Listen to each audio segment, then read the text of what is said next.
parts of that system, you know. Like the one comes from the earth part of you and the other would come from the star, that lives in the pineal gland. It's like a little, if you've ever seen ghost videos, where you see orbs, those little sparks, that's your soul. That's like the thing that's you, and it lives right here. And that's a little spark of a much bigger light. You see how tiny? Imagine but they can get brighter and brighter and brighter, you know? And that's what you're feeding. This little spark here. And you want it to merge with your heart if you can, and then you can become a much stronger being and actually leave the planet easily, you know? But it's not as easy if you're before that. It's like you're a child in a sense, and there's definitely, yeah, I'm an indigo too. I'm more of an indigo generational thing, but yeah, I'm an indigo, and some kind of a seed of something. You know? I'm a hybrid and an indigo. So, but yeah, like it's interesting. Okay, and those are these comprise the 9 most important hits of the Hopis. Okay, there you go. So that's basically that's the main thing, but they talk about the history. The everything matches. They have the flood myths just like we do, just like everybody does. Every single person, the Aztecs have flood myths. The Chumash have some very interesting flood myths, you know. So, yeah, let me see.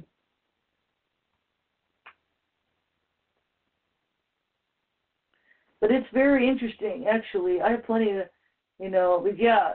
It's what I'm saying is I think we're all going to have to, I think the thing is the people who are really good people and see this coming are going to want to separate themselves and go off grid. And some of those people are a little harder and they're doing the more prepper thing, but that's legit too. It just depends, you know, but it's better if we come together more as a community. Like I said, like what David's planning is something like what I would want to do. You know, we're, like I said, off grid as much as possible, you know, dependent on more each other and getting away from the bigger world, because like I see like I said, I feel like things are going to start getting really weird, you know, at least politically, I feel like. And like it's going to be do or die time pretty soon. And I know they're trying to get people, dimensional beings, to step in. Some of that's our unconscious, how much we allow to happen. So this is one of the reasons we have to keep becoming better people and keep bringing in the light and stuff, so we can bring some of that. Some of it we want and some of it we don't. You don't necessarily want to get on a ship with someone because that doesn't necessarily, like, there are beings that show up and might look good and seem really good, and they might just want you to be a miner in like a gold mine somewhere in the galaxy, you know. And there are others, that want you to be a soldier. Being a soldier is not as bad. There's at least room for advancement being a soldier. But it's not what you really want. There's a lot better things you can be and better things you can do. And if that's, you know, and then, you know, you don't want that. You want to stay on Earth if you're going to have that. You know? Trust me, you can do better. We're going into a golden age. It's going to be fine here for a while, you know. But it's a great time also to become a higher being yourself and to be able to move about the galaxy and the universe freely, to see everything, to be able to come back to yourself. It's a great time to be able to really, really, really start doing some stuff, and we'll be able to do that. It's not easy, but it's possible. Hello, Rock Falls, Illinois. Yeah, like Earth has some great energy. There's nothing wrong with Earth. Although a lot of people have mixed heritages here. Like there's a lot of people. Most people, I would say, are some kind of Pleiadian connection. Like almost everyone, basically. Maybe a few people in Africa don't, but they probably do too. You know. So it's like people when they tell you they're Pleiadian, when the Nordics say that everyone's Pleiadian to a degree. They just don't want to tell you, you know. But I think you need some serious help. But I think that's about it. I think I basically petered it out a little early today. But but we're feeling a little under the weather, so I hope that's okay. Oh yeah, no, the orbs. Yeah, the orbs are you, or at least they're a big part of you. Hey, I if you can't think be after that, 15 minutes, I sure can. Yeah, he can. Yeah, he can.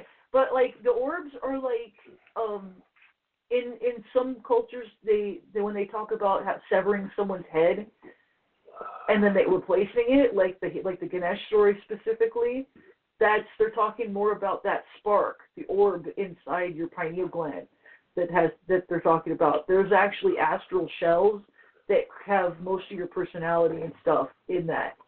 And before you get too sad for Ganesh, because maybe you won't, but I do, he gets his head back, his original head back at the beginning of the new golden age. And I think it probably gets merged with the old one, because I'm like, you can't leave the elephant all assed out, Now the elephant needs care too, But like, yeah, basically they can keep the astral shells going with a different spark sometimes, even though it's not the perfect solution. But that's who you are. That's your head in that culture. And then, like, the astral shells would be more like your heart, and then your liver is more conducive to your ether, like your DNA level of your body. Hey, everybody. Yeah, but I'm glad you've seen them. We can talk all about that. I've heard the green lights are the negative. I don't know about the light colors. That's something I'm going to have to look into. That's interesting. Anything like the Hessdalen lights, you mean, guys, or something different? She's saying, like, the green lights are the negative ones, but it's all speculation. I don't know about the colors. I've only seen, he's seen orange. He saw a UFO that was orange. Hi. I know an avionics expert who's seen these orbs in the sky. Yeah, those are cool. Yeah, they're not. Like, they're like, a lot of them are just orbs of light. Like, they're literal orbs of light. And we're like, oh, they're UFOs too. They're a whole different kind of UFO than like the It's an unidentified flying object, yeah. Yes, but it was an actual craft. Yeah, it's not a physical dubious. craft. A lot of them are not physical craft. The orbs, like the Foo Fighters, are not physical craft. From what I understand, they're like, if they're anything, they're balls of like, they might be, some of them might be metallic orbs that are emitting light, but I'm pretty sure most of them are just the orbs of light and gas.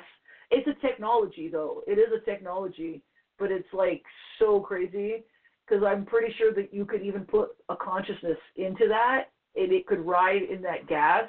And then in that sense, it's like actually a ship, but it's a ship for your soul. So it's like, Look at it like this, guys. Again, anything that is conceptually possible is logically possible. Yeah. You simply need the science government. There's a great comic series I recommend everyone read called Transmetropolitan. And in that, there are people that decide to literally let their consciousness go and become foglets, and they're just clouds of living nanites. Yeah, exactly.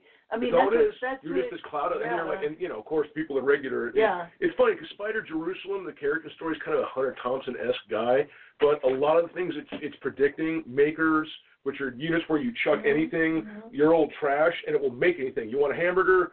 Chuck this in. You want a pack of cigarettes? Chuck that in. I said the foglet thing, the idea of the long before people talked about, where cell phones were out, because the series came out in the early 80s. People were having little glasses, and they would be like little reporters, kind of Johnny on the spot. So read Transmetropolitan, because there's a lot of early giveaway stuff. Candace is saying that one of the main things is out of the organs, the heart is the one that feels love. Yeah. This and is heart, they've actually found real brain cells in your heart.